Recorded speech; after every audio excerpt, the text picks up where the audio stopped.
There is a sound a horse makes when it runs in terror. Not the clean thunder of cavalry charge. Something ragged, broken, wrong. The animal knows what the rider refuses to believe. That the world has inverted. That up has become down. That the army at your back has ceased to exist. I heard that sound on the 16th of July, in the year of the Prophet 609, what the Christians call 1212. I heard it from my own mount as we fled across the Sierra Morena, pursued by knights whose war cries echoed off stone like the voices of demons. The dust was so thick I tasted blood in it, though I could not say if the blood was mine or belonged to the thousands dying around me. My name is Tariq al-Gharbi, and I was a cavalry scout in the service of the Caliph Muhammad al-Nasir, commander of the faithful, shadow of God on earth. I believed him invincible. I believed our empire eternal. I believed the Christians would break themselves against our position like waves against coastal rock, and that by sunset we would ride in triumph toward Toledo. I was wrong about everything. They call this place a monastery. These Christian monks who feed me thin soup and scratch down my words with their quills. The scribe sitting across from me now, Brother Rodrigo, he says his name is, wants to know what I saw at Las Navas de Tolosa. He wants the truth about the battle the Christians call their great victory, the day they broke the Almohad army and turned the tide of history. Very well. I will tell him. I will tell him because the telling is all I have left. I will tell him because the life I knew ended on that mountain, because my brothers are dead and my caliph is dead, and the empire I served is dying slowly, like a man bleeding from a wound that will not close.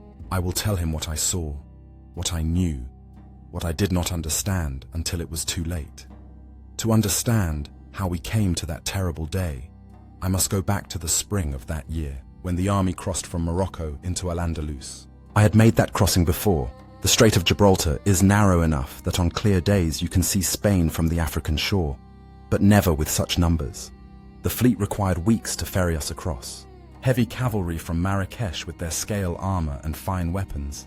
Light Berber horsemen like myself, who could ride all day on nothing but dates and water. Andalusian Muslims from the great cities who fought to defend their homes from Christian encroachment. And the Black Guard, the Caliph's elite slave soldiers, men taken as boys from Senegal and beyond, raised to know nothing but loyalty to the commander of the faithful.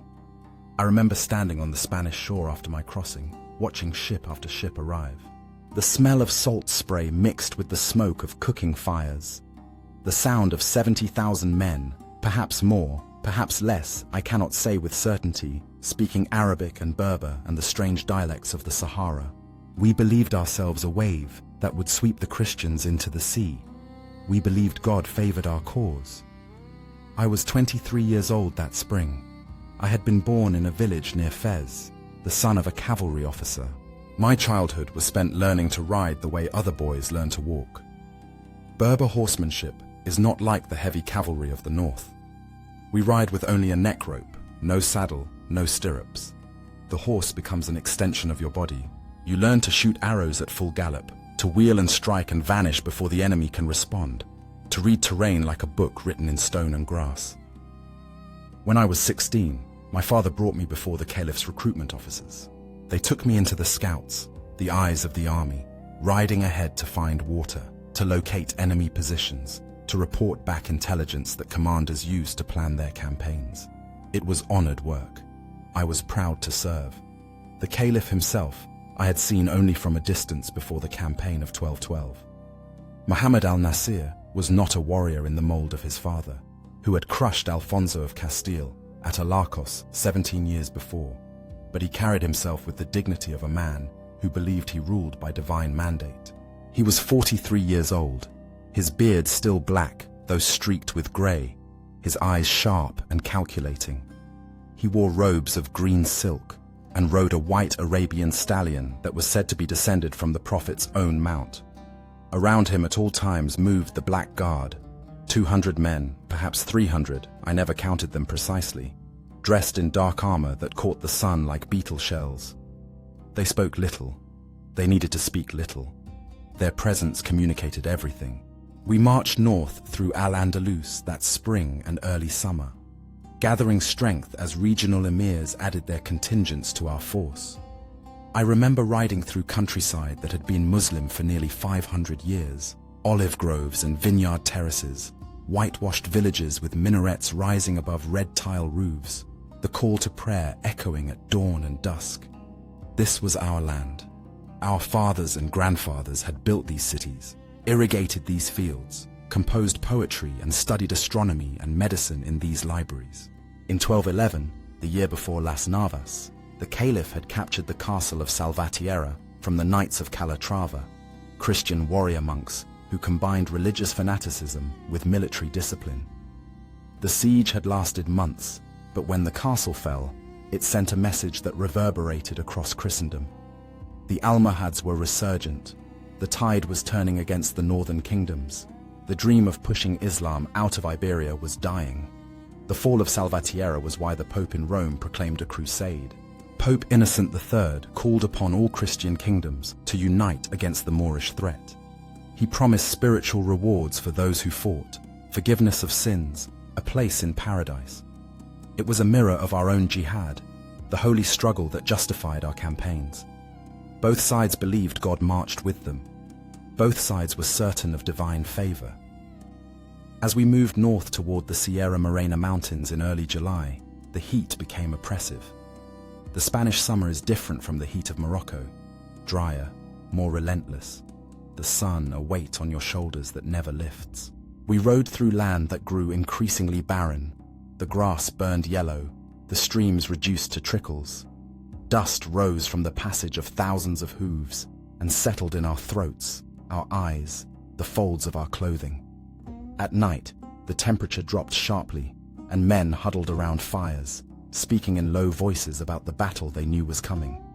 There was no fear in those conversations, only certainty.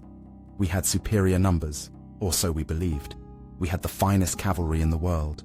I remember the day we reached the Sierra Morena, the mountain range that forms a natural barrier across southern Spain. Our commanders chose a position on elevated ground, a plateau that offered commanding views of the approaches. Below us lay the plain where any attacking force would have to assemble. Behind us rose the mountains themselves, rugged and formidable, protecting our rear from any flanking attempt. It seemed perfect. The engineers began constructing earthwork fortifications, trenches and barriers that would slow any charge, forcing attackers to fight uphill against prepared positions.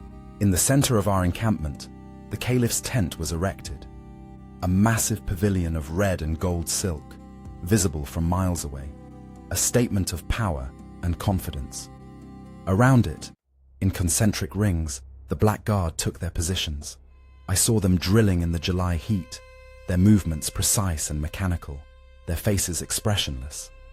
There were rumors about them, that they were bound by chains to prevent desertion, that they could not flee even if they wished to, that their loyalty was absolute because they had been conditioned from childhood to know nothing else.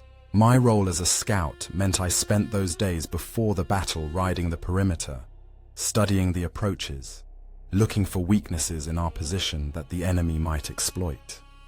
I found none. The terrain favored us completely. Any Christian force attempting to assault our position would have to march across open ground, climb slopes, breach fortifications, all while subjected to arrow fire and cavalry charges from protected positions. It would be a slaughter.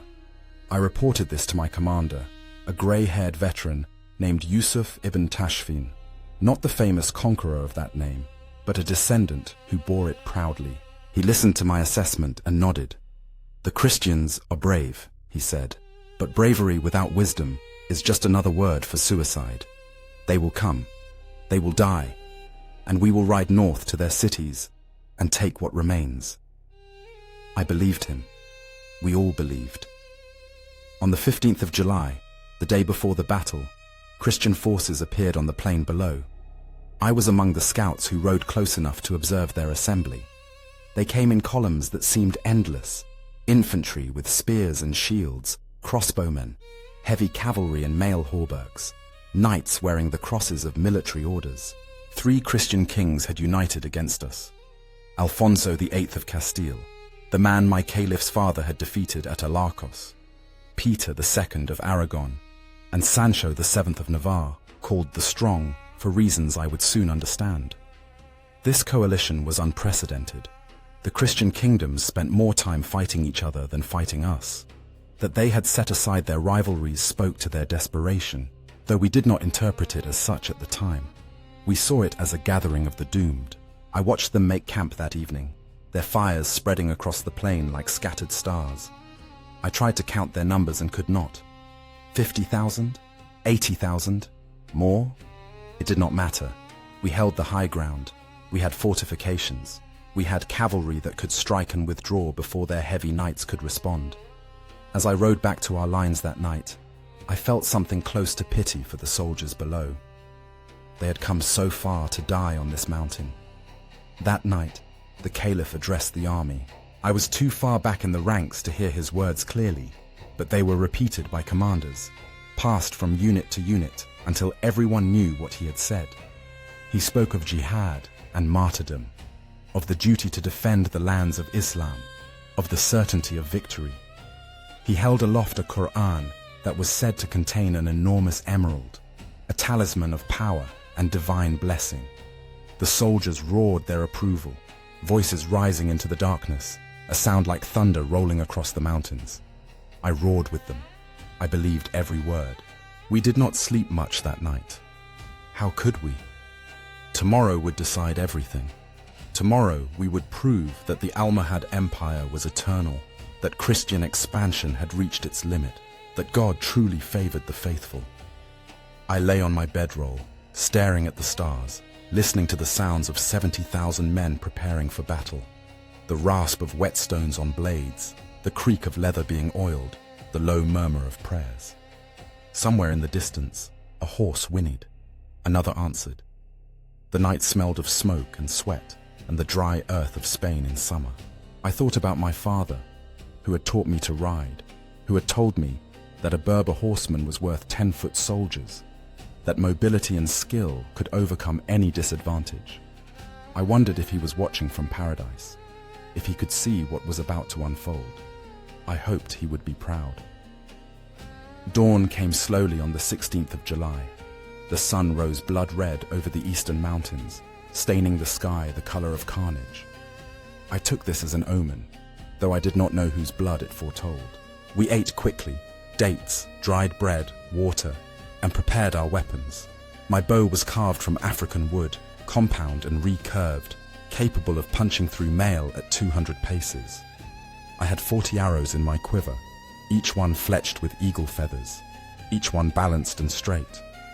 My sword was curved steel from Damascus, light enough to wield from horseback, sharp enough to sever a man's arm with a single stroke.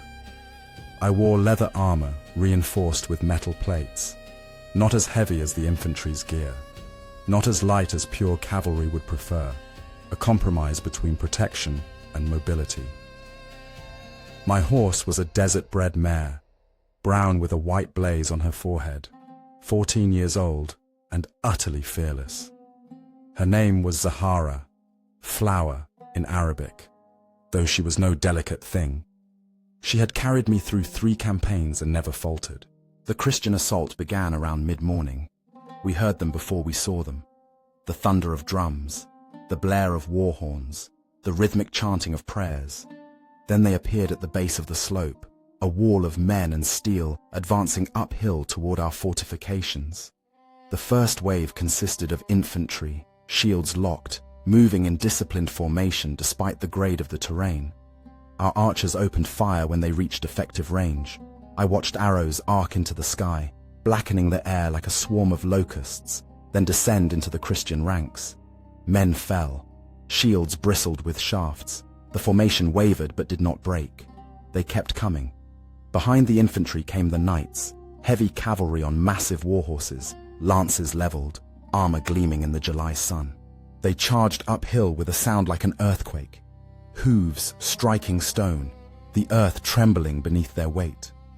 Our fortifications did what they were designed to do. The earthworks broke their momentum, forcing them to slow, to navigate obstacles, to expose themselves to our defenders. Spears thrust up from the trenches. Horses screamed and fell. Knights in full armor tumbled from their mounts and could not rise, pulled down by the weight of their own protection. It was chaos and slaughter, and we were winning. I was positioned on the right flank with my unit, ready to exploit any breakthrough or to pursue routing enemies.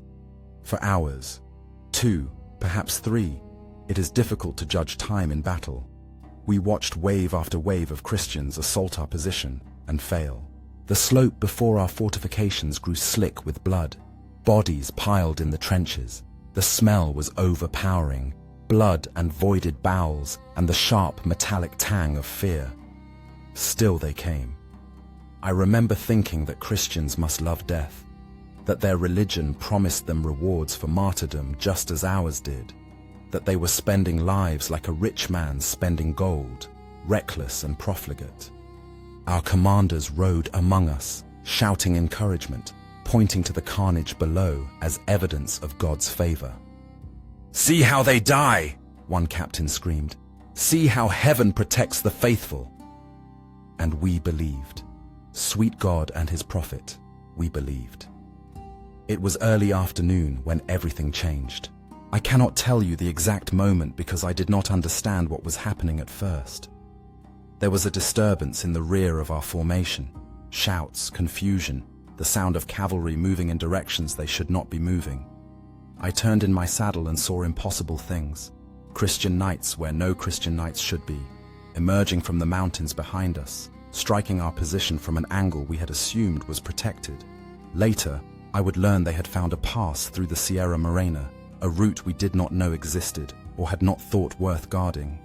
A shepherd had guided them, the stories said, though I do not know if this is true or just a tale Christians tell to explain their victory. What I knew in that moment was that our perfect position had been compromised, that the enemy was at our rear, that the unthinkable was happening. The panic spread faster than fire in dry grass. Units that had held firm against frontal assault now turned to face threats from behind, breaking formation, losing cohesion. The disciplined army became a mob of frightened men trying to understand how the world had inverted. I saw cavalry charging in 3 directions at once, officers screaming contradictory orders, soldiers abandoning their positions to flee toward what they thought was safety. And through it all, the Christians kept coming, now from the front, now from the side, now from behind, a coordinated assault that exploited our confusion with terrible precision. The moment I understood we were losing, truly losing, not just facing a temporary setback, came when I saw the Caliph's tent being struck, not by enemy action, but by our own people. The red and gold silk that had flown above the battlefield all morning was being hastily collapsed, rolled, loaded onto pack animals. The Black Guard, who had stood in perfect formation around the command center, were now moving, shifting, preparing for something. I spurred Zahara forward, riding toward the center of our encampment, desperate to understand what was happening. The confusion was absolute.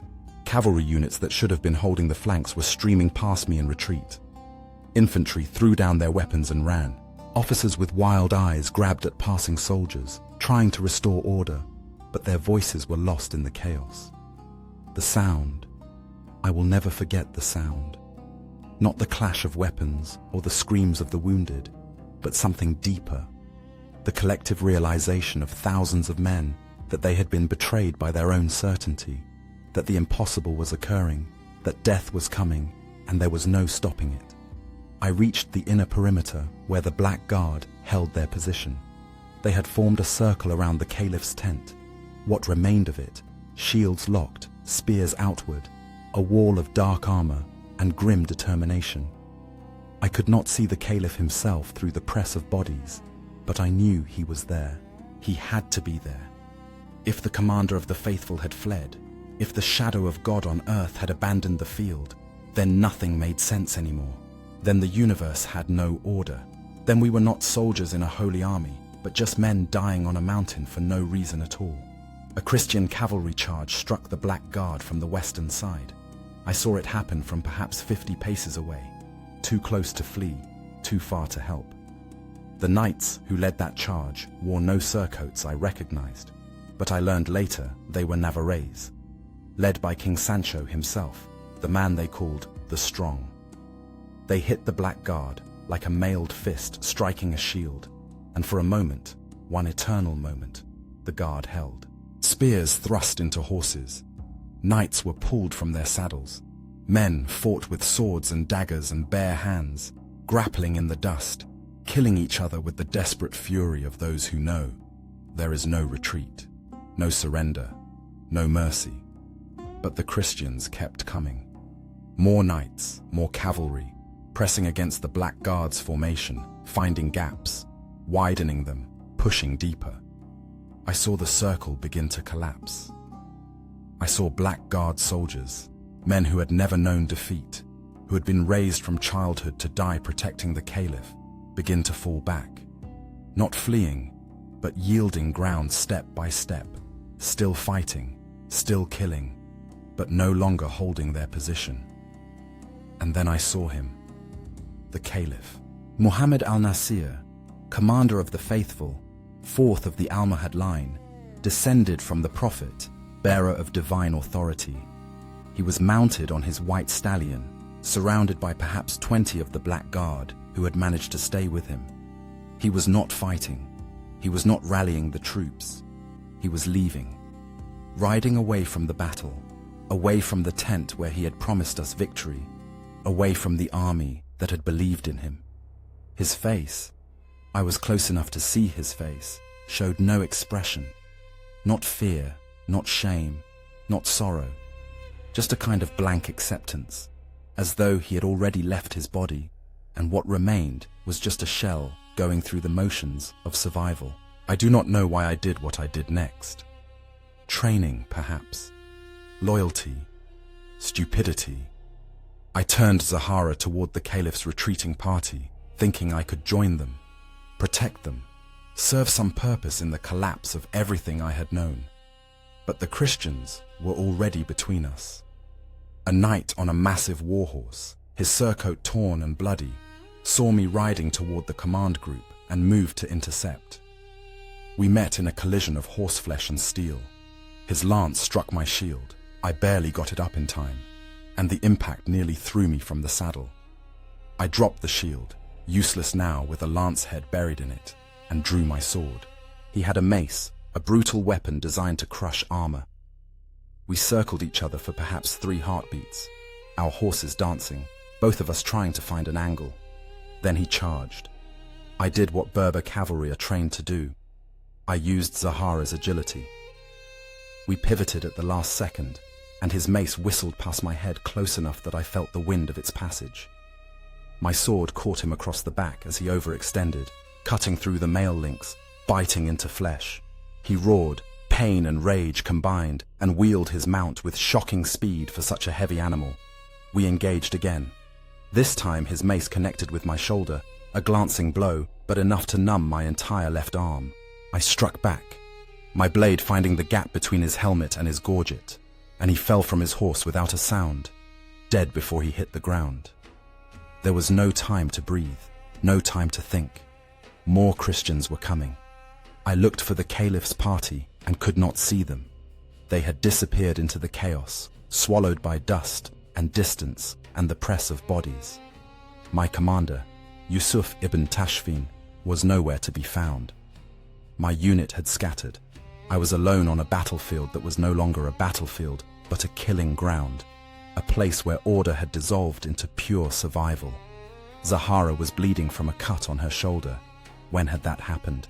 But she still responded to my commands, still carried me with the strength born of years of trust between rider and mount. I tried to ride east, toward where I thought our lines might still hold. Instead, I found only fleeing soldiers and pursuing Christians. The Knights Templar, I recognized their white surcoats with black crosses, had broken through completely and were cutting down anyone who ran. I saw men I knew, soldiers I had shared meals with, cut down from behind as they fled. I saw a boy, who could not have been more than 15 years old, still clutching a spear he did not know how to use, trampled beneath the hooves of a Christian warhorse. I saw an officer, I think it was Ibn Tashfin, but the dust made everything uncertain, make a stand with perhaps 10 soldiers, forming a circle, fighting until they were overwhelmed by sheer numbers. I wanted to help them. I wanted to die with honor alongside my brothers. But Zahara was already running, her instinct for survival overriding my commands, and I let her run because I did not have the courage to pull her back toward death. We fled south, joining a stream of other survivors, thousands of men, all trying to escape the trap we had ridden into so confidently that morning. The Christians pursued with methodical savagery. Their heavy cavalry could not catch our lighter horses in a straight race, but they did not need to. They had broken our cohesion, scattered our forces, turned battle into a rout. When soldiers are fleeing in panic, they make mistakes. They take bad paths, exhaust their horses, bunch together in groups that make easy targets. I saw cavalry charges cut through clusters of fleeing men like a scythe through wheat. I saw infantry, those who had lost their horses or never had them, try to surrender and be cut down anyway. The Christians had tasted victory and blood, and they were drunk on both. I do not know how long we ran. Hours, certainly. The sun was descending toward the western horizon when Zahara finally faltered. We were in rocky terrain south of the battlefield, surrounded by other survivors, perhaps 200 horsemen, perhaps fewer, all of us exhausted and bleeding and beyond thought. Someone said we should make a stand, that we could regroup and counterattack. Someone else laughed, a sound like madness. A third man simply dismounted and sat on a rock, staring at nothing, his hands trembling so badly he could not hold his weapon. I recognized that man. He had been one of the Black Guard. Somehow he had survived the destruction of the Caliph's guard, had fled when the circle broke, had run like the rest of us. Seeing him there, a man whose entire existence had been defined by unwavering loyalty, reduced to a shaking, broken thing, I understood that we had not just lost a battle. We had lost something essential, some core belief that had held the empire together. If the Black Guard could break, if the Caliph himself could flee, then nothing was certain, nothing was sacred, nothing was worth dying for. The Christians found us as twilight fell. Not the heavy cavalry this time, but light horsemen, scouts like myself, men who knew how to track fleeing enemies across broken ground. They appeared on the ridges around us, silhouettes against the darkening sky, and we knew there would be no escape. Some of the survivors tried to fight. They died quickly. Others tried to run and were run down. I sat on Zahara's back, my sword still in my hand, but hanging loose, and I waited. A Christian rider approached me. He wore the colors of Castile, I think, though the failing light made it difficult to be certain. He said something in a language I did not understand. I did not respond. He gestured with his lance, indicating I should dismount and surrender my weapons. I looked at Zahara. Her head was low, her sides heaving, blood and foam mixing on her shoulders. She had given me everything. She had carried me away from death a dozen times that day, and now I was going to let strangers take her from me. I dismounted. My legs nearly gave way when my feet touched the ground. I had been in the saddle since dawn, and my body had forgotten how to stand. The Christian took my sword, my bow, my quiver. Another soldier came forward with rope and bound my hands. They were not cruel about it, not gentle either. Efficient, professional. Men who had done this many times before.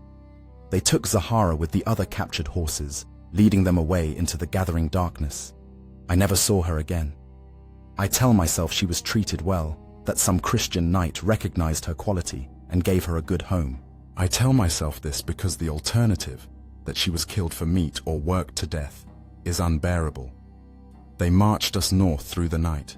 There were perhaps 50 prisoners in our group, all that remained of thousands who had fled the battlefield.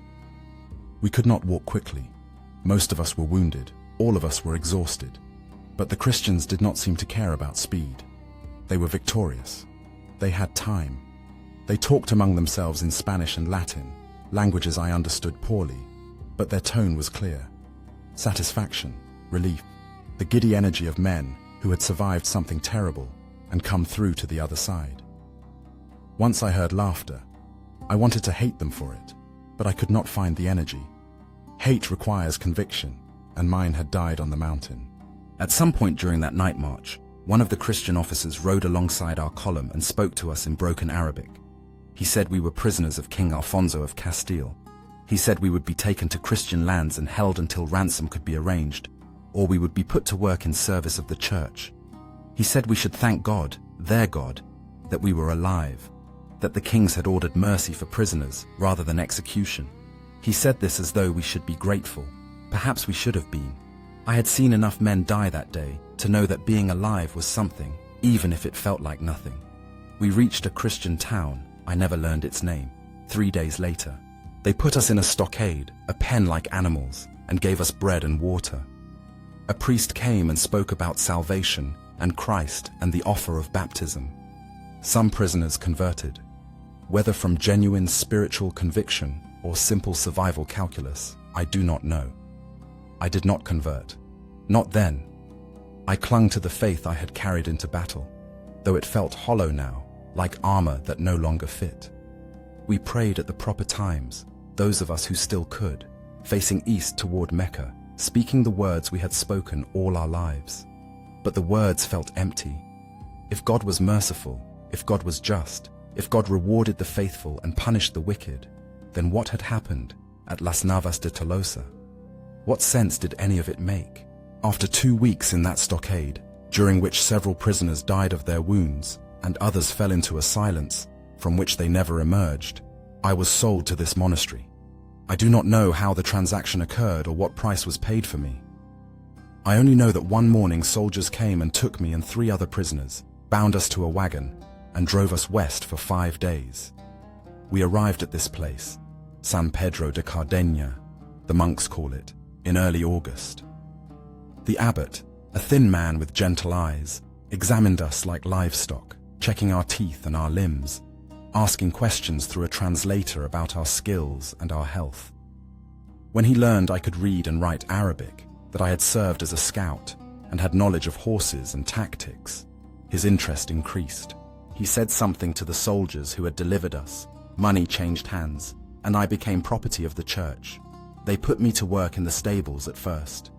The irony was not lost on me. A cavalry scout reduced to mucking out stalls and feeding Christian horses. But the work was not cruel. The monks treated me better than I had expected, better than I deserved perhaps, given that I had come to Spain to kill Christians and take their land.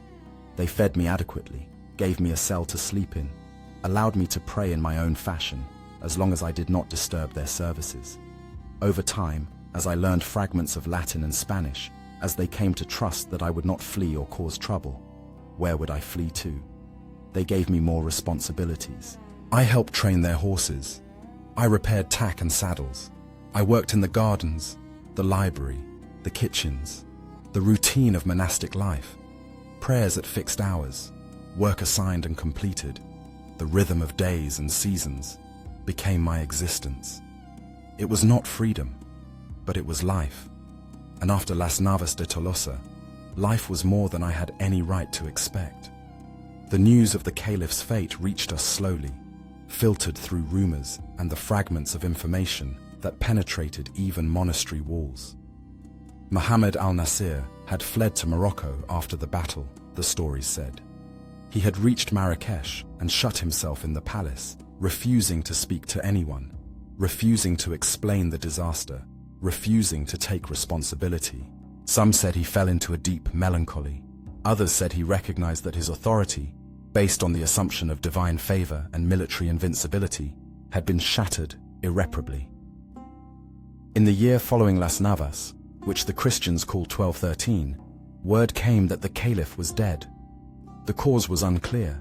Illness, some said, or poison, or simple despair. He was succeeded by his son, Yusuf al-Mustansir, a boy of 16, born to a Christian slave woman. The empire did not collapse immediately. Empires never do. They die slowly, losing pieces of themselves year by year, the rot spreading from the center outward until nothing remains but memory.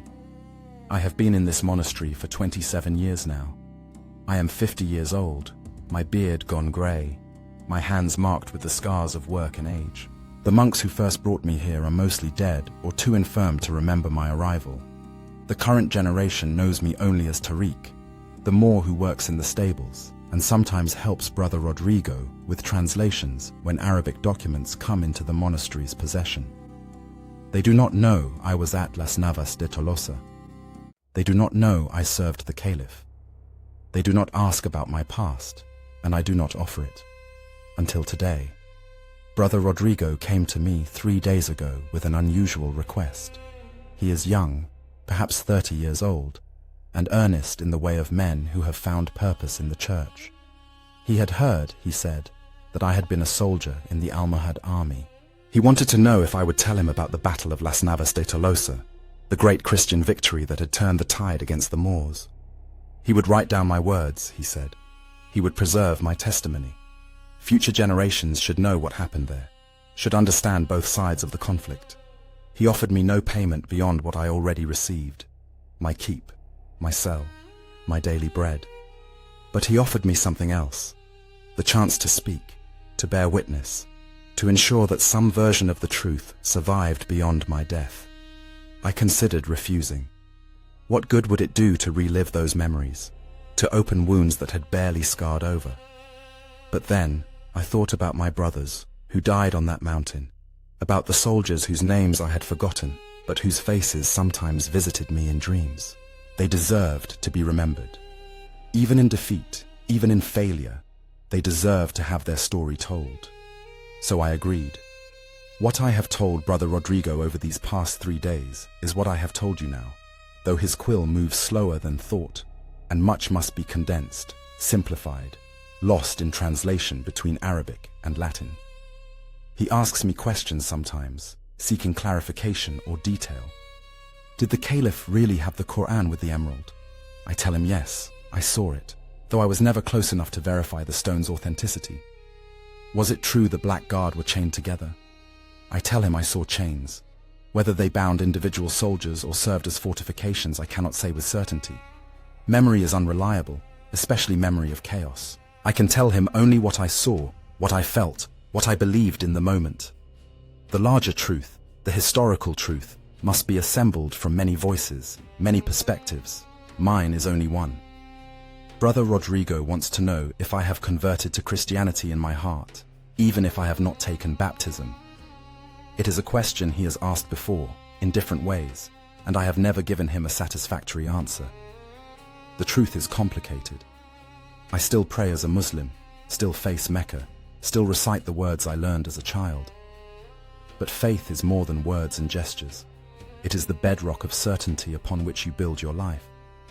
And that bedrock, for me, cracked on the 16th of July, 1212. I do not know if I believe in anything anymore, or if what remains is just habit, the muscle memory of devotion. The God I prayed to before Las Navas promised victory to the righteous. The God I encountered on that battlefield, if God was there at all, made no such promises. Perhaps the Christians are right, and their God is the true one. Perhaps we are all wrong, Muslims and Christians alike, and the universe is governed by nothing but chance and force. I do not know. I do not think I will know before I die. What I do know is this. Las Navas de Tolosa changed everything. Not immediately. The Almohad Empire did not fall the day after the battle, any more than a man dies the moment a mortal wound is struck. But the trajectory was set. In the years following the battle, Christian kingdoms pressed south with renewed confidence. They took Cordoba in 1236, Seville in 1248, the great cities of Al-Andalus falling one by one like fruit from a dying tree. The Almohad Caliphate fractured into competing successor states, none strong enough to halt the Christian advance. The Muslims who remained in Spain became subjects rather than rulers, paying tribute to Christian kings, their religion tolerated, but their power broken. The world I knew as a young man, the world of the Almohad Empire stretching from the Atlantic to Libya, from the Sahara to the Pyrenees, that world is gone. It exists now only in memory, in the stories old men tell, in the ruins of fortresses and the empty minarets of converted mosques. I think often about the men who died at Las Navas, not just the soldiers I knew personally, though I remember them, Ibn Tashfin rallying his final stand, the boy with the spear he could not wield, the Black Guard soldier reduced to trembling silence, but also the thousands of others, the nameless dead who believed they were fighting for something sacred, and discovered too late they were just men dying on a mountain. What did their deaths accomplish? The Christians would say it secured Spain for Christendom, that it was a necessary sacrifice to halt Muslim expansion, that God worked through their victory to achieve a divine purpose. Perhaps they are right. From their perspective, Las Navas was a triumph of faith and courage, a moment when Christian unity overcame Muslim power. But from where I sit, in this cell, in this monastery, in this strange half-life between cultures, it looks different. It looks like waste. Thousands of young men, Muslims and Christians both, dead before their time. Thousands of families destroyed. Thousands of futures erased. And for what? So that one set of kings could rule instead of another. So that one religion could claim dominance over another. The land itself does not care who governs it. The olive trees grow regardless of whether the prayers said beneath them are in Arabic or Latin. The rain falls on Muslim and Christian alike. The earth receives all bodies with equal indifference. There is a bridge not far from Las Navas de Tolosa, though whether it existed in 1212 or was built afterward, I do not know. The locals call it something in Spanish. Brother Rodrigo told me the name, but I have forgotten it. But among the Moorish communities that still survive in these mountains, it is known as the Bridge of Vultures. They say that after the battle, the vultures came in such numbers that the sky turned black, that the birds fed for weeks on the bodies of the dead. They say that even now, in summer, when the heat is worst, you can sometimes smell death in that valley, a ghost of the slaughter that occurred there. I do not know if this is true. I have never returned to that place, and I never will. But the name feels right. The Bridge of Vultures. A place where thousands crossed from life to death, where an empire began its crossing from power to memory, where I crossed from the certainty of youth to the doubt of age. Brother Rodrigo asks me if I regret my choices, if I wish I had died with honor on the battlefield rather than live as a captive. It is the sort of question young men ask. Men who still believe in honor and glory and meaningful death. I do not know how to explain to him that survival is its own answer, that the choice to live, even in captivity, even in defeat, is the only choice that matters when the alternative is permanent darkness. I regret many things.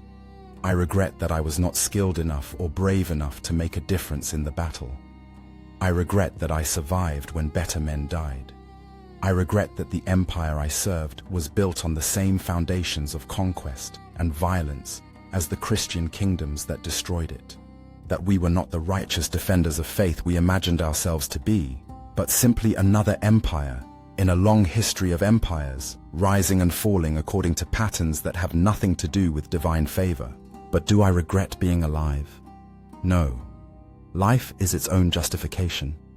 Even this life, constrained and diminished as it is. The horses here at San Pedro de Cardeña are good animals, well cared for by the monks. I have trained several of them myself over the years, teaching them the responsiveness and intelligence that makes a horse more than just a beast of burden. There is one mare in particular, they call her Blanca for her white markings, who reminds me of Zahara. She has the same intelligent eyes, the same willingness to trust, despite having every reason not to. When I work with Blanca, when I feel her respond to my touch and voice, when we move together in the training yard with the understanding that comes from patience and repetition, I feel something close to peace. It is not happiness. I am not sure I remember what happiness feels like, but it is enough. It is something to do with my hands, something to care about, a small purpose in a world that often seems purposeless. I am told that in Navarre, King Sancho VII, the man who broke through the Black Guard and forced our caliph to flee, added chains to his coat of arms after Las Navas de Tolosa.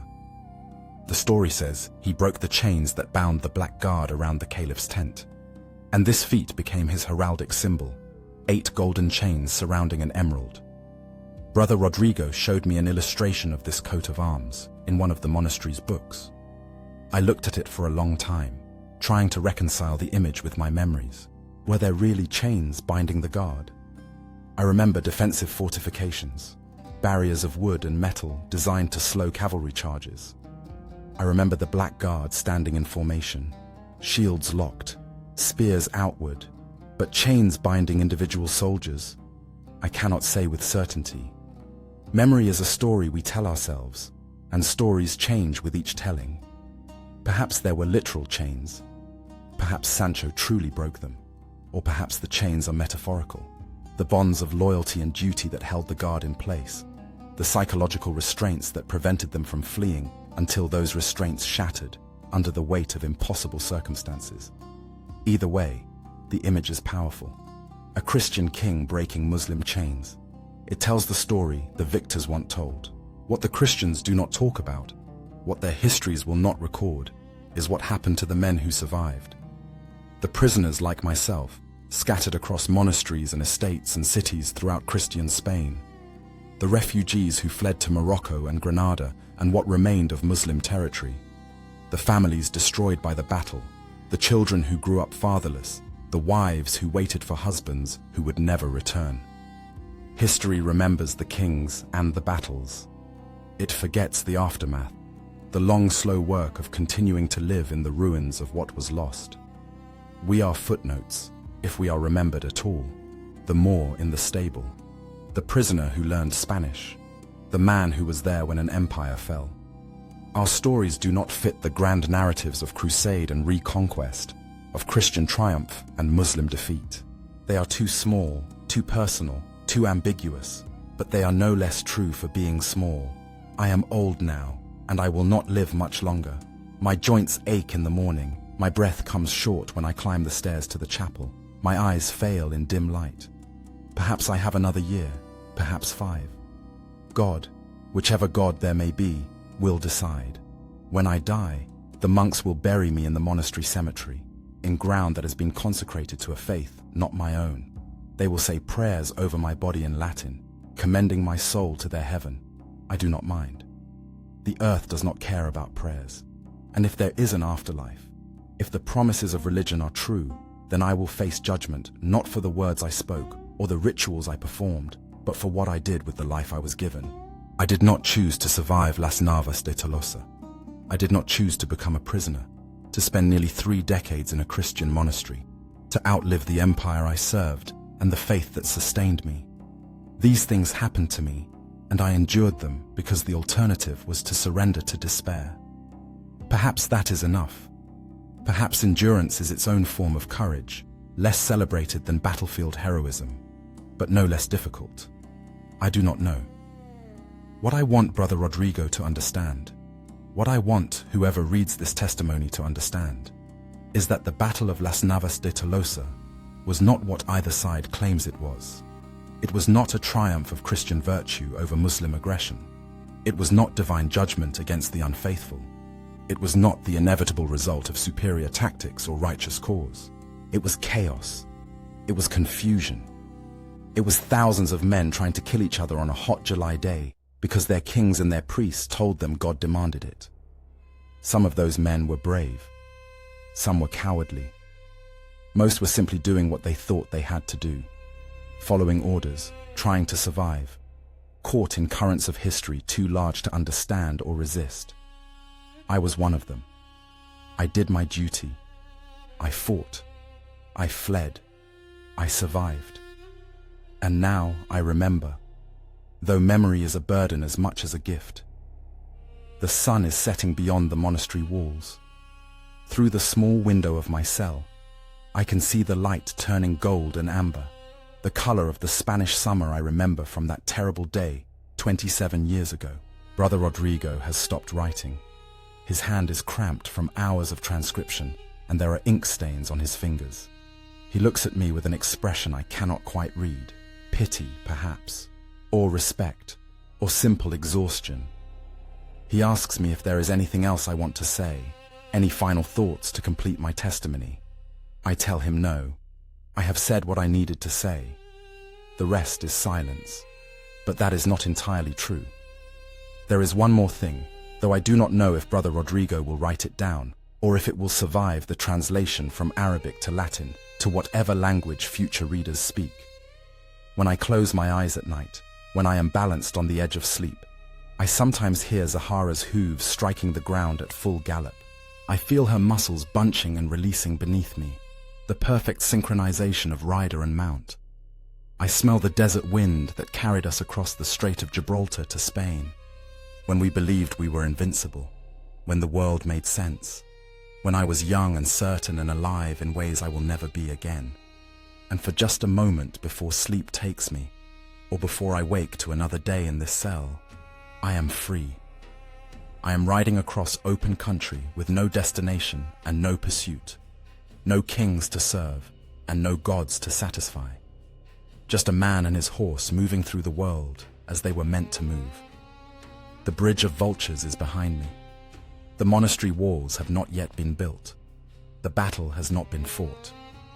Everything is still possible. Then the moment passes. I wake. I rise. I go to work in the stables, caring for Christian horses in a Christian monastery in what was once Al-Andalus and is now Spain. The empire is dead. The caliph is dead. My youth is dead. But I am alive. And I remember. Perhaps that is enough. Perhaps, in the end, memory is all we have to stand against the darkness, the only bridge that allows us to cross from what was lost to what remains.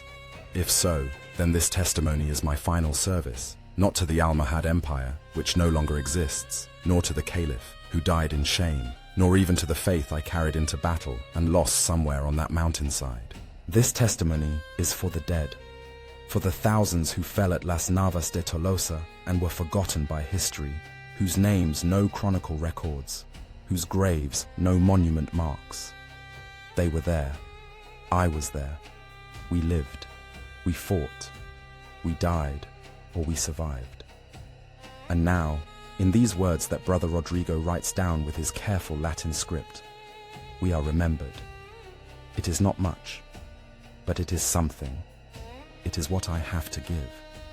Let it stand as witness to what we were, what we lost, and what we became.